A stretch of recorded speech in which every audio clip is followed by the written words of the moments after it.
नमस्कार प्यारे विद्यार्थियों। ये पार्ट फर्स्ट की ऑनलाइन क्लासेस के अंतर्गत आज हम इस वीडियो में जो रोक से चट्टान का पार्ट 3 के बारे में चर्चा करेंगे। जो चट्टानें हैं उसके बारे में पिछले 2 वीडियो में हमने चट्टानों की रचना के बारे में बतलाया है। उसके बाद में उनका वर्गीकरण बतलाया है, आग्नेय शैलों की विशेषताएं, उनके प्रकार, उनके बारे में चर्चा की है। मैं इस वीडियो में भी कंटिन्यू जो दूसरा वीडियो था आग्नेय चट्टानों का वर्गीकरण, तो उस वर्गीकरण के तहत ही मैं इसका जो दूसरा वर्गीकरण है उसकी चर्चा के साथ में इस को आगे बढ़ाएंगे। रासायनिक संरचना के आधार पर वर्गीकरण, आग्नेय शैलों का, विभिन्न आग्नेय शैलों का रासायनिक संगठन विभिन्न विभिन्न होता है, परंतु प्रत्येक प्रकार की आग्नेय शैलों में सिलिका की कुछ न कुछ मात्रा अवश्य रहती है। सिलिका की मात्रा के आधार पर आग्नेय चट्टानों को 4 वर्गों में विभाजित किया जाता है। एसिड अथवा अम्ल प्रधान शैल। जब आग्नेय चट्टानों में सिलिका की मात्रा 65 से 85% होती है तो उन्हें अम्ल प्रधान आग्नेय शैल कहते हैं।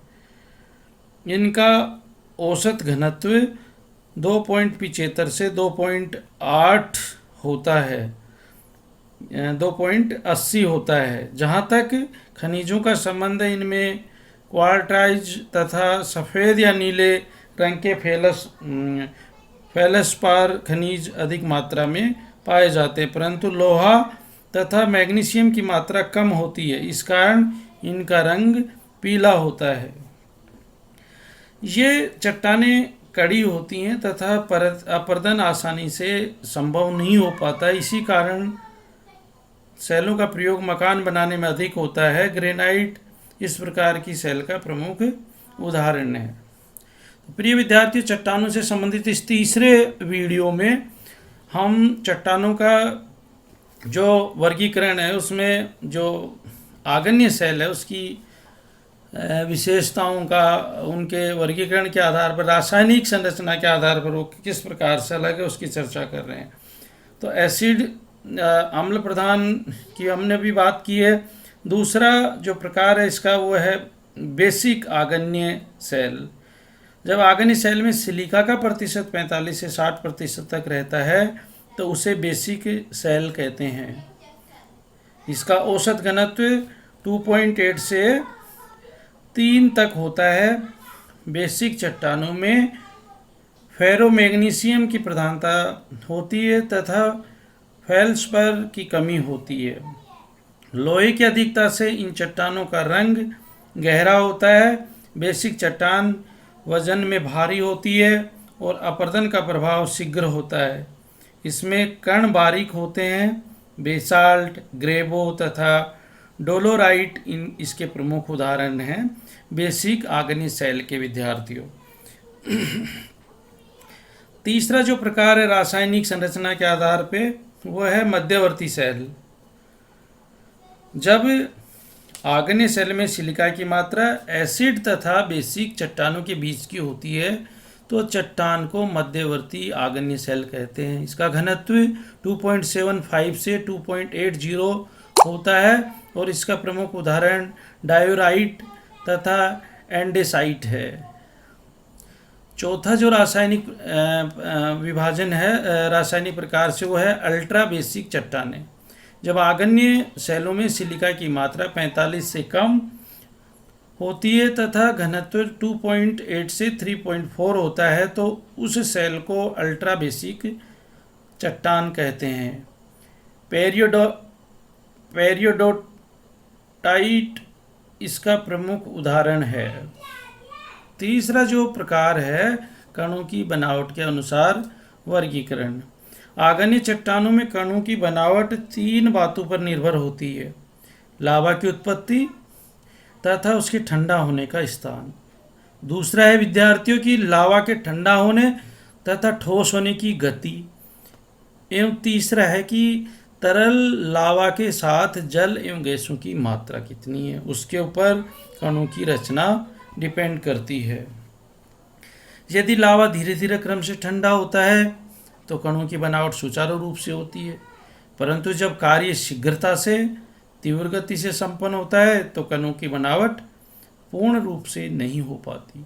लावा के ठंडा होने की गति कई बातों पर निर्भर करती है। प्रथम, लावा धरातल के नीचे ठंडा होता है तो वहाँ पर आंतरिक ताप अधिक होता है, इस कारण शीतलन की क्रिया धीरे धीरे होती तथा कण बड़े बड़े पाए जाते हैं। इसके विपरीत जब लावा सतह के ऊपर ठंडा होता है तो समीपवर्ती भाग का तापमान लावे से अधिक होता है, इस कारण लावा शीघ्रता से ठंडा होने लगता है। फलस्वरूप कणों की बनावट ठीक तरह से नहीं हो पाती। कभी कभी ऐसा भी होता है कि कण बनते ही नहीं है, यदि बनते भी हैं तो काफ़ी बारीक होते हैं। तो ये चीज़ें हैं कि कणों की बनावट किस प्रकार से होती है। बड़े कणों वाली सेल की बात करें तो मैग्मा जब धरातल के नीचे ठंडा होता है तो ताप और साथ में मिली जलवाष्प के कारण ठंडा होने की क्रिया धीरे धीरे संपन्न होती है, तो कणों की बनावट बड़ी होती है और ग्रेनाइट इसका प्रमुख उदाहरण है। छोटे कणों वाली सेल की जब बात करें तो लावा का जमाव धरातल के ऊपर होता है तो लावा के शीघ्र ठंडा होकर जमा होने से महीन कणों की रचना होती है। कभी कभी इतने बारीक होते हैं कि बिना यंत्र की सहायता से इन्हें नहीं देखा जा सकता। और तीसरा है मध्यम कणों वाली सेल। जब कणों का आकार उपयुक्त दो प्रकार के बीच हो, यानी बड़े कणों वाली और छोटे कणों वाली सेल के बीच का आकार होता है, तो मानिए कि ये मध्यम कणों वाली चट्टान का निर्माण होगा। इस प्रकार से हम इसके कणों के आधार पर हम इसका वर्गीकरण देख सकते हैं।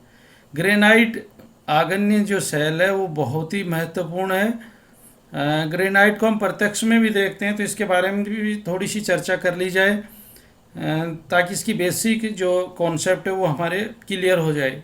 ग्रेनाइट सेल अंतर्जात आग्नेय सेल का एक प्रमुख उदाहरण है जिसका निर्माण धरातल के नीचे काफ़ी गहराई में होता है। इस कारण इस चट्टान को प्लूटोनिक सेल भी कहते हैं। प्लूटोनिक शब्द प्लूटो से लिया गया है जिसका अर्थ होता है पातालीय देवता।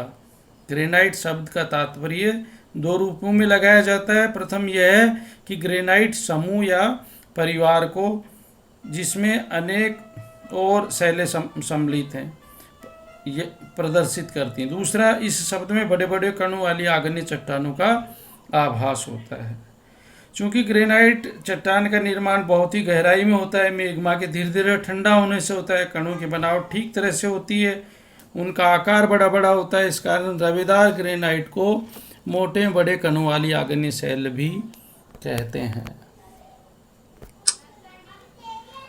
उसके बाद में हम मुख्य रूप से बेसाल्ट की थोड़ी सी यहाँ पे चर्चा करेंगे कि बेसाल्ट भी बारीक कणों वाली बाह्य आग्नेय सेल है जिसका जमाव धरातल के ऊपर ज्वालामुखी के उद्गार के समय हुआ था।